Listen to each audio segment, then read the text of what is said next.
All right, thanks very much, Frank. As of course, the breaking news, developing news that has been going on throughout the night, the horrific shootings on the Danforth last night. It was a busy, crowded street, a beautiful evening to be out there. Melanie Ng is there right now, and many people getting ready to return to business in that area, stunned by what has unfolded over the last few hours. Mel.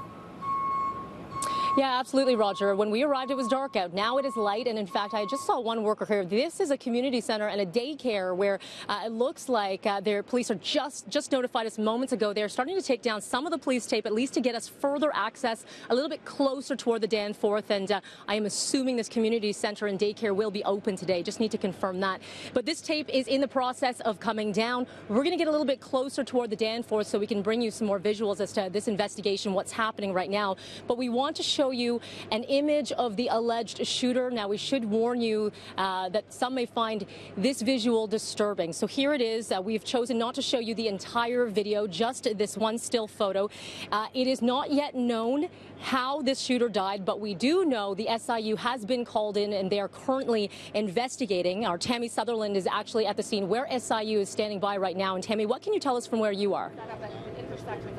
Well, from where we are, I can actually show you here the SIU on scene, two large vehicles here from the Special Investigations Unit. And of course, they are only on scene and they invoke their mandate whenever someone is seriously injured or killed during a police interaction of some sort. And Chief Mark Saunders did confirm, of course, that there was an exchange of gunfire with the gunman. Now, if we take a look a little further ahead as well, you can see that there are a couple of police cruisers and several officers here who are just hanging out around those cruisers there. It's believed that the body of the gunman is in that area somewhere. Police telling us earlier this morning that his body was actually located in front of a church, which that is the Danforth Church there at Danforth and Plater Boulevard. Now, when it comes to a motive, of course, people are asking about terrorism. Chief Mark Saunders saying during a press conference early this morning that they are not ruling out terrorism. In fact,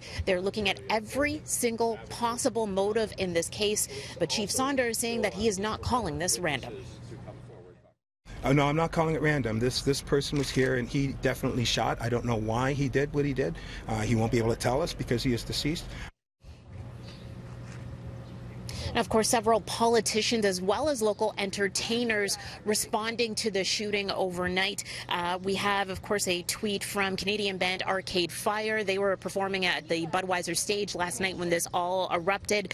They tweeted, "We just got off stage tonight in Toronto and heard the news about the shooting on Danforth, sending all our love to those who are affected." And when it comes to witnesses, police are asking anyone who was along this very busy strip of the Danforth last night. It was a very nice summer evening, of course, a lot of patios, a lot of ice cream shops, restaurants. They're asking anyone who was out and anyone who may have any video that can help with this investigation to come forward. We are waiting for more information from the Special Investigations Unit. First off, for them to confirm that they have indeed invoked their mandate. Again, it appears very much so that they have, but also to inform us of exactly what has happened in terms of how the suspect died, whether it was at the hands of a police bullet or if it was at his own hands, a bullet that was self-inflicted. So we're looking for more information on that as well as the conditions of the people who are now in hospital. When it comes to reports from police, I just got an email back from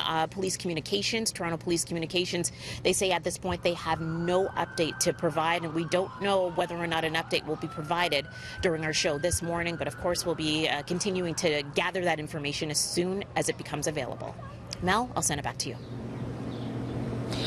All right, Tammie, thank you so much. And just happening in the last minute or so, you can see behind me here that they've pulled down some of the police tape here at Logan and Danforth. So they are just now moving media a little bit further up.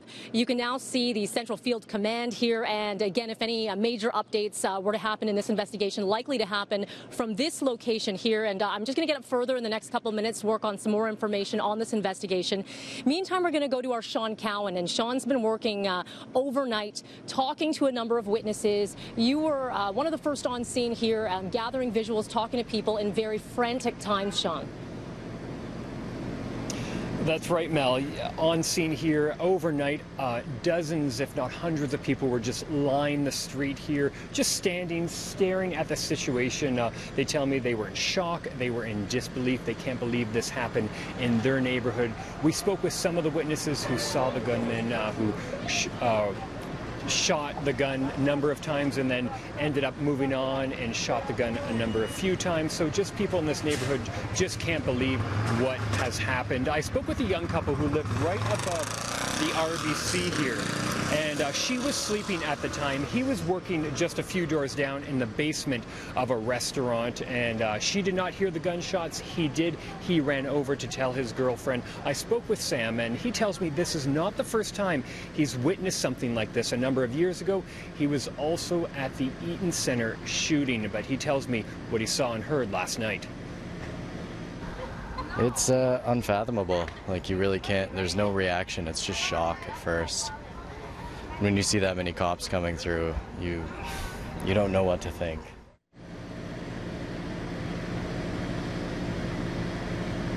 And here at Pape in Danforth, just people are walking really slowly, just chatting with each other. They can't believe what's happened. People are just waking up this morning. I'll be chatting with more people all day long, and we'll have more reaction from people, including one man who helped another man that was shot in the leg and put pressure on it. We'll hear from him a little bit later in the show. Yeah, really horrible story here, Sean. Thank you so much for that update. And again, we are here at Logan and Danforth, sort of the center of the investigation right now. And again, our Tammie Sutherland standing by with the Special Investigations Unit. We will continue this team coverage here on Breakfast Television. Any developments that come through, we will be sure to bring them to you right here live on the show. It is 6:11 rather. We're going to take a quick break here. You're watching BT, and we'll see you right after this.